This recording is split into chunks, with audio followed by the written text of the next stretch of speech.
can see from my pile of shavings, I've been doing this for a while. So that's why I didn't get anything done last weekend, is because I was cutting boards. So I went and cut the rest of my floor joists, and I think all of the deck boards that I need. This is just part of my stack right here. I've got 50 more over by the house, and they're all planed and they need to end squared up and stuff like that yet. Look at all my floor joists cut, end squared up and cut to set in there. Got all my joist hangers up. Think I'm about ready to make some tracks now.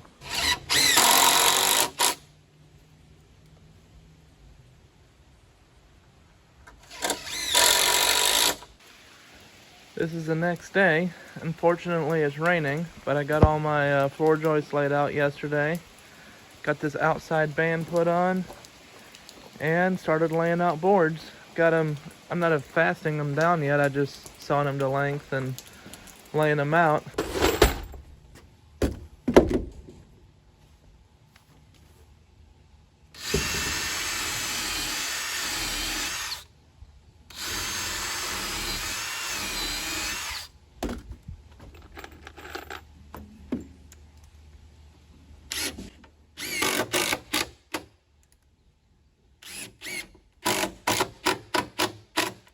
I'm only pre-drilling the ends here to help prevent splitting.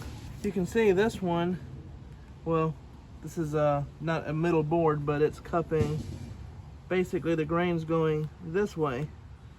And I was always taught that you flip it over the other way because it'll cup with the grain. And then I was seeing stuff online where people were saying it cups the opposite of the grain, and like, I had no idea.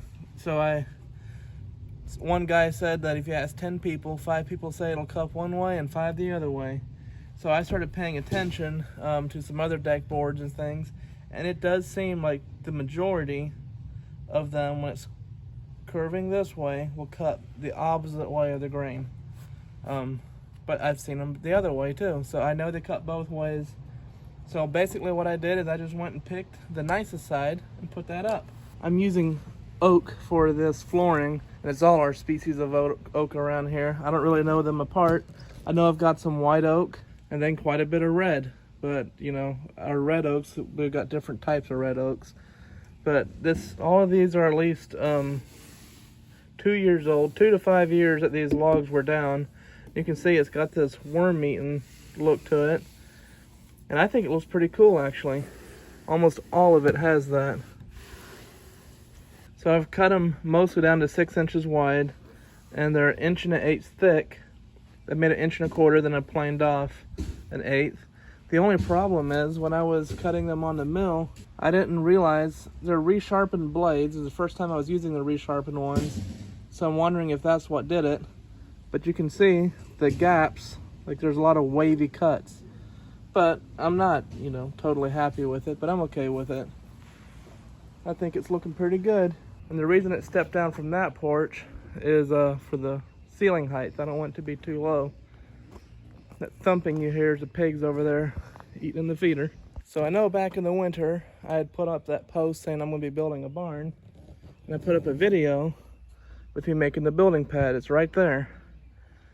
Unfortunately, well, if you guys remember, it's got this bank along the one side. I just did not feel comfortable building right next to that bank because I was thinking in the future, it's about 4 feet high. I don't want it to start crumbling and going down against it.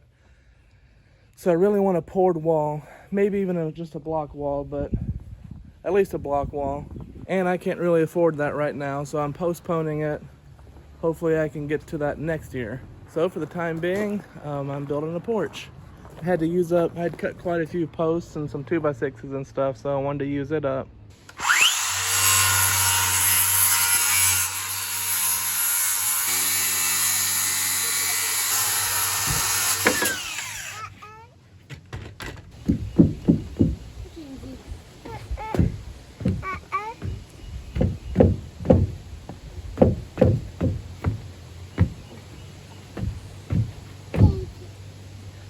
Sit Dada.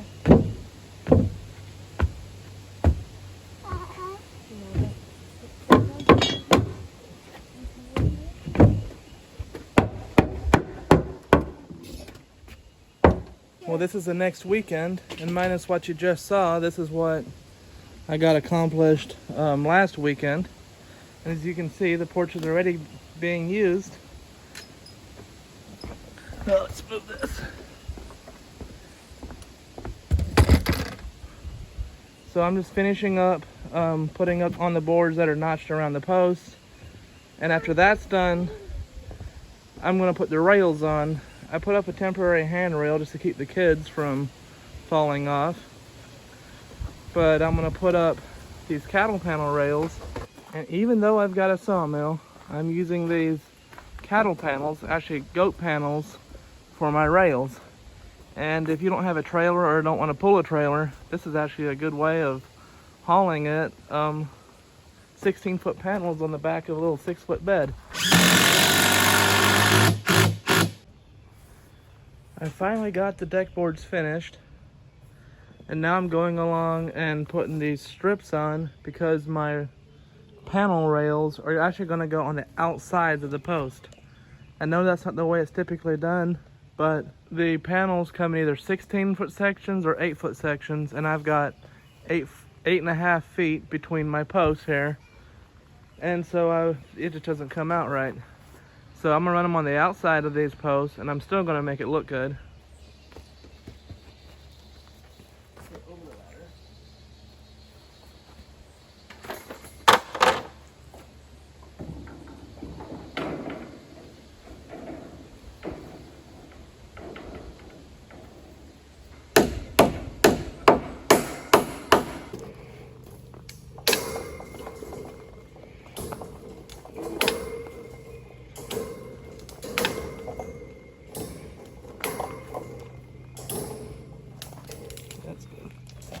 I ended up cutting about 8 inches off the top of these panels because they were 4 feet tall. And I thought that was just a little too tall. So here you can see what I was doing with these strips down here. I sandwiched the panels in there. Then I also sandwiched them in up top. And now I'm going along and putting this the top board on, whatever you call that. I was going to put some upright 2x6s in here, but I think it looks pretty good without it. So I got rained out for a while, but I'm still happy with what I got done. I'm using some poplar up here that I had and some pine back here. May not be as good as it would be if it was oak, but I don't feel like sawing any more logs. I have sawed so many logs, put a lot of hours on that sawmill, and I'm about sick of that sawmill, so just making do with what I got. Still gonna have to cut some more 2x6s with the sawmill. So this will be it for this weekend. Next weekend I'm gonna work on this front, put the gate in there and finish this front rail, and then work on putting up the header and the rafters. But for now, the kids can't fall out of here. It's starting to look like a porch.